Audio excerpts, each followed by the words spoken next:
அடுப்பு தான் எரியுது. அதை ஏன் தொட்டுக்கிட்டு இருக்க? விடு விடு, அது பாட்டுக்கு பிடிச்சி எரியும். எங்கம்மா பிடிச்சி எரியுது? இங்கிட்டு திரும்பினோடனே அமைஞ்சு போயிடுது. அப்புறமேட்டுக்கு மறுபடியும் நவுத்தி விடுறதா இருக்கு. மழை வந்து கிடந்துச்சுலம்மா, அதனால விரவெல்லாம் அப்படித்தான் இருக்கும், ஒன்றும் பண்ண முடியாது. அதுவும் இல்லாமல் புகஞ்சிக்கிட்டு தான் இருக்கும். அப்படியே சூடு ஏற ஏற அப்படியே காஞ்சி எரியும். விடு. ஏமா இனி எப்பம்மா காட்டில் வேலை? அதான் மழை வந்ததுக்கு அதுக்கும் அங்கிட்ட எல்லாம் வழுக்கெல்லாம் இருக்குமா, இப்போ போனோம்னாலும் இதாக தான் இருக்கும். வெயில் அடிக்கட்டும், அடிச்சதுன்னா நல்லா பட்டு போல காஞ்சிடுவோம். அதுக்கப்புறம் நம்ம பாட்டுக்கு போய் வேலையை பார்க்கலாம். சரிம்மா, சும்மா வீட்டில் இருந்தால் என்ன பண்ணுறது, ஏதோ ஒரு வேலை வெட்டி பார்த்தா பரவாயில்லன்னு பார்த்தேன். ஏண்டி அங்கே தான் நீங்கள் சமைக்கணும், எல்லாம் வைக்கணும், அதுக்கு காசு தேவைப்படும். இங்கே என்ன எல்லாம் வாங்கி போடுறதுக்கு உங்கள் அண்ணன் இருக்கான், உங்கள் அப்பா இருக்காரு, அப்புறம் என்ன? அம்மா என்னதான் இருந்தாலும் வீட்டில் நாங்கள் 3 பேர் சாப்பிட்றோம். ஒருத்தர் இருந்தால் கூட பரவாயில்ல, 3 பேருன்னும் போது அதுக்கு தேவையான காசை கொடுத்துடணும்னு அவர் சொல்லியிருக்காருமா. மாதம் நம்ம வாங்குறதுல ஒரு 2000 3000 கொடுத்துருவோன்னு. அவர் சம்பளத்தில் ஏதோ ஒரு மிச்சம் பண்ணி ஒரு கண்ணு அடிச்சாருனா கூட நான் சம்பாதிக்கிறத வச்சு ஏதோ ஒன்று பண்ணிக்கலாம்ல வீட்டுக்கு தேவையானது. அதான் அதெல்லாம் நீங்கள் ஒன்றும் செய்ய வேணாம் சரியா? நீங்கள் சம்பாரித்து நீங்கள் மிச்சம் பண்ணி நீங்கள் சேமிச்சா மட்டும் போதும். அதை செய்கிறேன் இது செய்கிறேன்னு ஒன்றும் செய்ய வேணாம். உங்கள் அப்பாவும் நானும் இருக்கிற வரைக்கும் இந்த வீட்டுக்கு தேவையான எல்லாம் நாங்கள் வாங்கி போட்டுருவோம். நீங்கள் கம்முன்னு நீங்கள் சம்பாரித்து சேமிக்கிற வழியை மட்டும் பாருங்கள். எல்லாத்தையும் இழந்துட்டீங்க. இனி அவங்க முன்னாடி போய் வாழ்ந்து காட்டணும்னா அதுக்கு சம்பாரித்து சேர்க்கணும். அதை விட்டுவிட்டு நீங்கள் எல்லாத்துக்கும் வாங்கி போட்டு இது பண்ணுறதா இருந்தாலும் செய்யணும் இல்லைம்மா. நாங்கள் அங்கே இருந்தோம்னாலும் ஏதோ வாங்கி சாப்பிட்றதுக்கு செலவாகத்தானே செய்யும். இப்படி கஷ்ட நேரத்தில் எப்படி இருக்கணுமோ அப்படித்தானே இருக்கணும். நீங்கள் ஒன்றும் செய்ய வேணாம், கம்முன்னு இருங்க. இதான் உங்கள் அண்ணன் என்ன செடியோட வரேன், எங்கிட்டாவது போனால் எதையாவது பறிச்சுட்டு வர்றதான் வேலை. என்னடா பறிச்சுக்கிட்டு வரேன்? வீட்டுக்கு முன்னாடி இடம் இருக்குல்லம்மா, அதான் இதை நட்டு வச்சோம்னா நல்லா வளரும்ல, அதான். ஏடா என்ன, நான் எங்கிட்டு போனாலும் ஏதாவது ஒரு செடியை பார்க்கறது பறிச்சுக்கிட்டு வர்றது, இதே ஒரு பொழப்பா உனக்கு? வீட்டுக்கு செடி வளர்க்கறது எம்புட்டா நல்லது. என்னம்மா நீ அதுக்குன்னு ஒரு சாமிக்கு பூ வைக்கிற மாதிரி ஏதோ ஒரு பூச்செடி வச்சா பரவாயில்ல இல்லையா?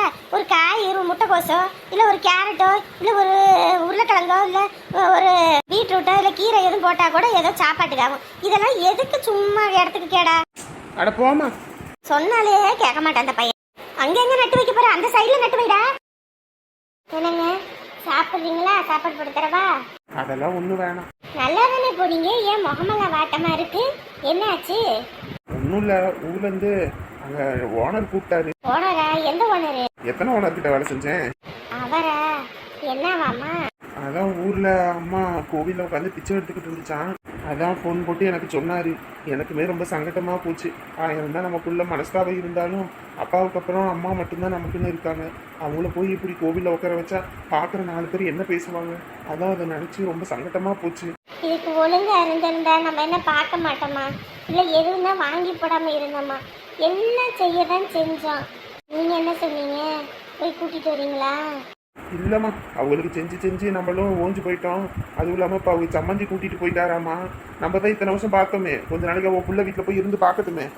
பையன் எவ்வளோ பண்ணியிருக்கான் வச்சுருக்கான், நம்ம எப்படி நடந்துக்கிட்டோம், இன்றைக்கி புள்ள வீட்டில் போய் உட்காந்துருக்கோமோ, எப்படி பார்க்குறாங்க வைக்கிறாங்கன்னு தெரிஞ்சுக்கிட்டோம். அப்போ தானே நம்ம அருமை என்னன்னு தெரியும். அவங்களையும் விட்டு தான் பிடிக்கணும். நம்ம பாட்டுக்கு இருக்க பிடிச்சோம்னா அவங்களுக்கு வலியும் வேதனை என்னன்னு தெரியாமல் போயிடும். வயசான காலத்தில் இப்படி என்ன பண்ணுறது? அப்புறம் என்ன பண்ணுறதுன்னு சொல்லு. அவங்க தலையெழுத்து அவங்கவுங்களே தீர்மானிச்சுக்கும் போது நம்ம என்ன பண்ண முடியும்? ஒன்றும் செய்யாமல் இருந்தால் கெட்ட பேர் வாங்கினா கூட பரவாயில்ல, எல்லாம் செஞ்சு போட்டு கெட்ட பேர் வாங்கினா அப்புறம் என்ன பண்ணுறது?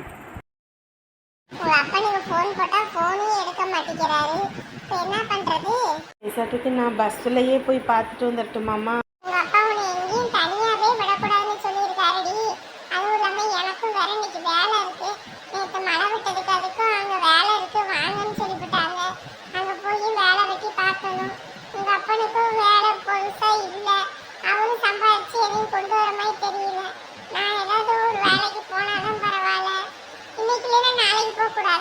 இல்லம்மா, அரியர் எக்ஸாமுக்கு இன்னைக்கு தான் அப்ளை பண்றதுக்கு கடைசி நாள்னு சொன்னாங்க.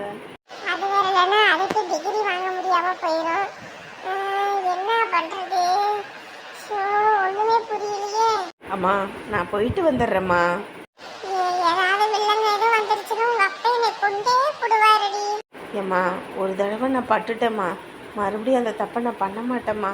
தப்பு பண்றன்றது அடுத்த பட்சம். ஏதாவது வில்லங்க ஏதாவது வந்துருச்சுன்னா என்ன பண்றதுன்னு தான் நான் யோசிக்கிறேன். என்னம்மா வில்லங்க வரப்போகுது? நான் பாட்டுக்கு பஸ்ஸில் ஏறுறேன், காலேஜுக்கு போகிறேன், அப்ளை பண்ணுறேன், மறுபடியும் அதே பஸ்ஸில் வீட்டுக்கு வரப்போகிறேன். இதில் என்ன இருக்குது? நம்புமா, இனிமேலாம் நான் அந்த மாதிரி தப்பு எதுவும் பண்ண மாட்டேம்மா. சரி வா போலாம். எம்மாடி, இந்த டிவியில பாக்குறது என்னமோ நேர்ல நடக்கிற மாதிரியே இருக்குமா. எவ்வளோ பெரிய டிவி.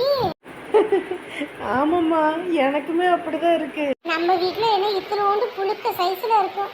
அந்த டிவியில ஒரு படமும் ஒழுங்கா கூட தெரியாது. ஏதோ அலாலையா ஓடும். ஏதோ பேசுறத வச்சு ஓ இதுதான் நடக்குதுன்னு தெரிஞ்சுக்குவோம். இங்க எவ்வளோ பெரிய டிவி. அம்மாடி அம்மா, இது விலை எம்பிட்டு இருக்கும்? 75,000 ரூபாயாம்மா. ஆத்தாடி, 75,000 ரூபாயா?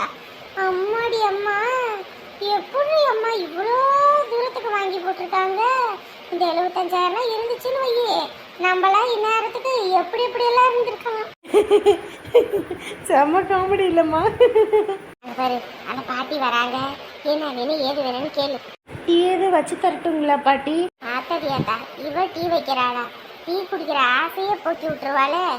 வேண்டாம் நீங்க பாருங்க. இங்க பாரு, வீட்டுல யாராவது வாராங்க வைக்கிறாங்கன்னா என்ன வேணும் எது வேணுமான்னு கேட்கணும். சரியா?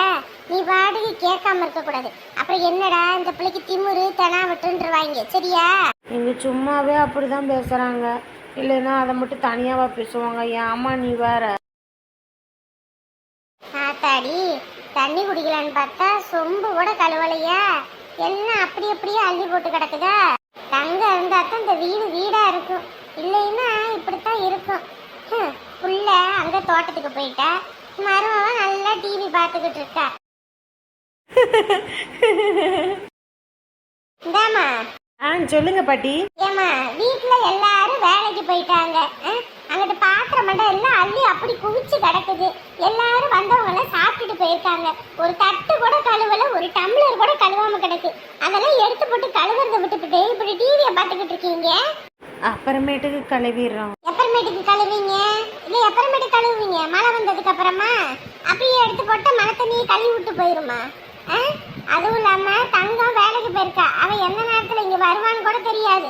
வந்தானே இதெல்லாம் அப்படி அப்படியே கிடக்குன்னு சொல்லிட்டு வாழ்னு கத்துவா. இந்த வீட்டுல கத்திக்கிட்டு இருந்தா நல்லாவா இருக்குது? என்ன பிள்ளையோ போ, வேலை செய்யறதுக்கு ஒரு லாக்கி இல்ல. ஏங்கம்மா, பண்ண பாத்திரம் தானே கழுவணும், நான் கழுவிடுறேங்க. எதுக்குமா வீட்டுக்கு வந்தவங்களை வேலை செய்ய சொல்லிட்டேன்னு சொல்றதுக்கா? இல்லைங்க, நான் கழுவிடுறேன், நீங்க போங்க. இந்தாடி எந்திரிச்சு வா, போய் பாத்திரத்தை கழுவோம். டிவி ஆஃப் பண்ணி போட்டு வா. 500 ரூபா கிடைச்சாச்சு. இதை செலவு பண்ணலன்னா மனசெல்லாம் தவிக்குமே. இந்த பையன் எங்கிட்டு போனான்னு தெரியல. அச்சச்சோ, இந்த பயலா, இவன் இங்க இருப்பான்னு தெரிஞ்சிருந்தா இந்த பக்கம் வந்திருக்கவே மாட்டோமே. அச்சச்சோ, அட கடவுளே, என்ன நேரம்னு பார்த்து இந்த மனுஷன் வர வந்துட்டாரே. அம்புட்டு தூரம் நான் சொல்லியும் இந்த பொறுக்கி இருக்கும்போது 2 பேரும் இங்க வந்து நிக்கிறாளுகளா? ஏய், இன்ன வரைக்கும் காவியா இங்கேதான் இருந்தாளா? இது கூட தெரியாமையா இருந்திருக்கேன். காவியா வந்துட்டாளா?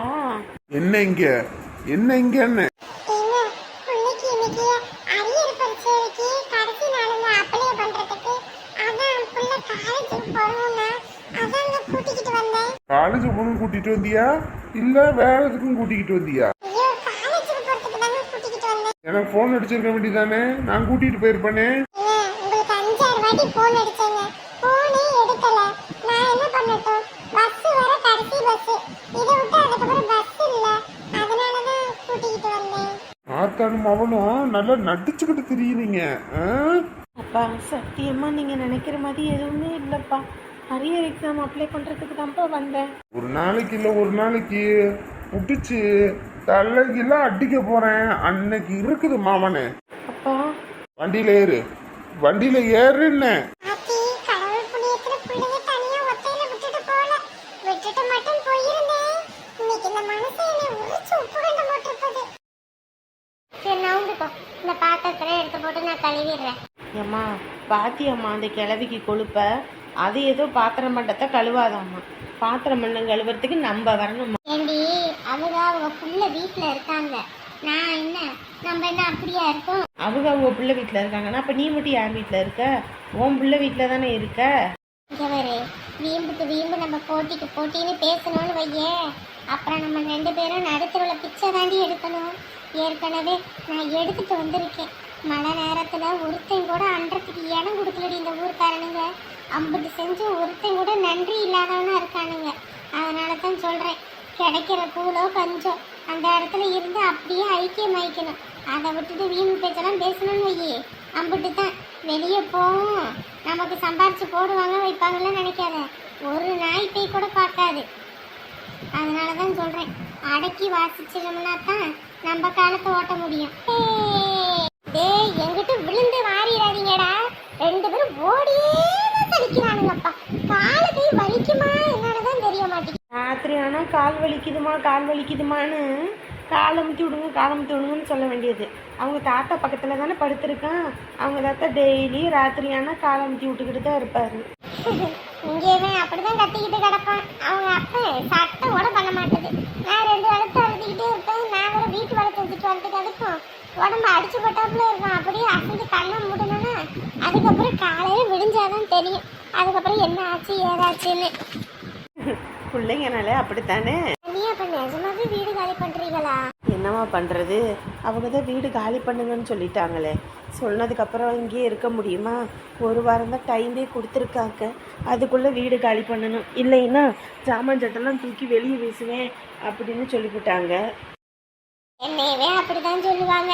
எந்த மனுஷனா அங்கே குறை இங்கே காம்படிஷன் இங்கே காம்படிஷன் போவது ஒன்றுலேயும் ஜெயிச்ச பாடு இருக்காது. அந்த நேரத்துல எல்லாம் கையில் காசே இருக்காது வாடகை கட்டுறதுக்கு. 2 மாதம் 3 மாதம் சேர்த்து தான் நான் கட்டிக்கிட்டு இருப்பேன். அப்பயே அவங்க சொல்லுவாங்க, இந்த மாதம் மட்டும் வாடகை கட்டலை, அடுத்த மாதம் பாத்திர பட்டத்தில் தூக்கி வெளியே வச்சு போடுவேன்னு சொல்லுவாங்க. ஆனால் செய்ய மாட்டாங்க. இல்லை, நாங்கள் வேற அவங்க பையன் அப்படி இப்படின்னு அண்ணன் பேசிவிட்டார்ல, அதுவும் இல்லாமல் அண்ணனுக்கு சப்போர்ட்டாக இவர் வேற பேசிவிட்டாரா. அவங்க உடனே அடுத்த நாளே ஃபோன் போட்டெல்லாம் பேசிவிட்டாங்க, வீடை ஒழுங்காக காலி பண்ணிடுங்கன்னு சொல்லி. ஏன்பா தப்பு பண்ணது அவங்க பையன் இல்லையா? 1000 தான் இருந்தாலும் கூட பொண்ணு தங்கச்சிக்கு இப்படி ஒரு இதுனா என்ன அண்ணன் பொத்திக்கிட்டு இருப்பாங்க, சண்டைக்கு தானே போவாங்க. அவங்களாம் பணக்காரவங்கம்மா, அவங்க கிட்டலாம் நம்ம போய் அதை எதுன்னு பேச முடியுமா? என்ன பணம், பெரிய பணம், சாம்புதனை தூக்கிக்கிட்டு டப்ப போகிறோம். செத்தா இடுப்பில் கட்டுற அருணாக்கரை கூட அறுத்து விட்டுட்டு தானே இப்போ வைக்கிறாங்க, இல்லை எரிக்கிறாங்க. அப்படி இருக்கும்போது நம்ம சேர்த்து வச்ச சொத்து பத்து காசு பணத்தை தங்கம் வெள்ளி வைரம் வைடூரியம் எல்லாத்தையும் போட்டு எரிக்கிறாங்களா? ஒன்றும் கிடையாதுல்ல. அவங்கக்கிட்ட எல்லாம் அதெல்லாம் நம்ம போய் பேச முடியாது. பேசுகிற இடத்துலையே அவங்க இருக்காங்க. உங்கள் ஊர்லேயே தலைவர் குடும்பமும் வேற. என்ன தலைவர், இன்னைக்கு தலைவர், அடுத்த தடவை தலைவரை இருப்பாங்களோ என்னவோ. இப்படி அடுத்தவங்களை கஷ்டப்படுத்தி அதில் என்ன தலைவர்? தலைவர்னா யாரு? மக்களுக்கு நல்லது செய்கிற ஒரு பேர் தான் தலைவர். மக்களை கஷ்டப்படுத்துகிற ஒரு தலைவர் கிடையாது. ஆடை இருந்துட்டு போட்டோம், நம்ம இருந்தாச்சு இத்தனை நாள், அதுக்கப்புறம் வீடை காலி பண்ணிக்க வேண்டியதான். ஆனால் எனக்கு ஒரு கஷ்டம் என்னென்னா, நான் வந்ததுனால தான் இவங்களுக்கு இவ்வளோ பிரச்சனையும். ஆனால் அப்பாவும் சரி அவரும் சரி 2 பேரும் வாயே திறக்கலை. ஒன்னால தான் இப்போ வீடே காலி பண்ணுற வைக்கிறோன்னு அவங்க எதுவுமே சொல்ல மாட்டேங்கிறாங்க. அவங்க 2 பேருமே அப்பயுமே அப்படித்தான். ஏன்னா கஷ்ட நஷ்டத்தை பார்த்து வளர்ந்தவங்களா, அதனாலேயே அவங்கள எதுவும் சொல்ல மாட்டாங்க.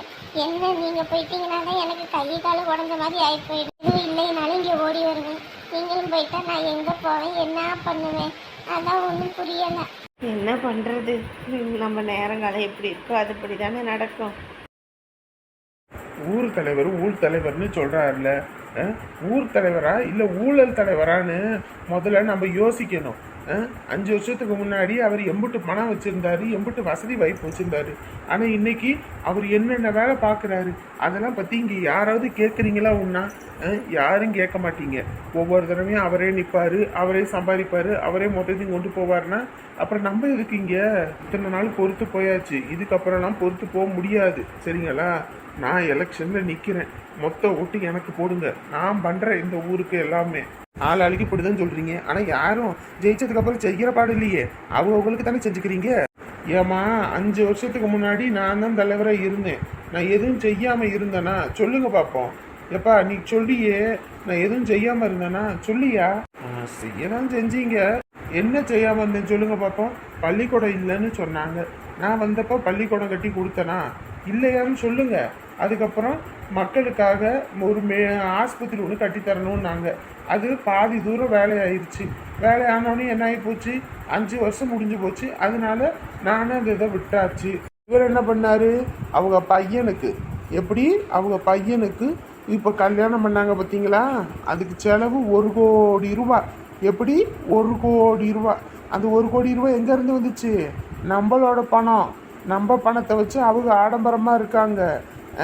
நம்ம 5 வருஷத்துக்கு முன்னாடி அவர் எப்படி இருந்தார் சொல்லுங்க பார்ப்போம். சாதாரண ஒரு கூலி தொழிலாளியாக தான் இருந்தார். ஆனால் இன்னைக்கு அவர் எப்படி இருக்காரு? நம்ம ஏணி வச்சா கூட அவரோட வசதிக்கு எட்டாது, அந்த அளவுக்கு உயர்ந்து போயிட்டாரு. இப்போ அவங்க பையனுக்கே 5 வருஷம் கழிச்சு இப்போ எவ்வளோ செலவு பண்ணியிருக்காரு? 1 கோடி ரூபா செலவு பண்ணி கல்யாணம் பண்ணியிருக்காரு. எல்லாரும் வந்தீங்க தானே கல்யாணத்துக்கு? வராமல் எதுவும் இருந்தீங்களா? விருந்தே தட்டா புட்டெல்லாம் நடந்துச்சு.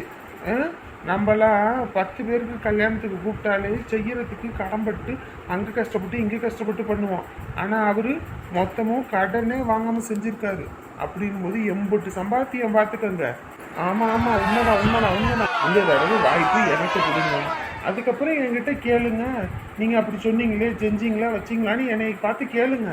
நான் செய்யலைன்னா அப்புறம் என்னை கேளுங்க.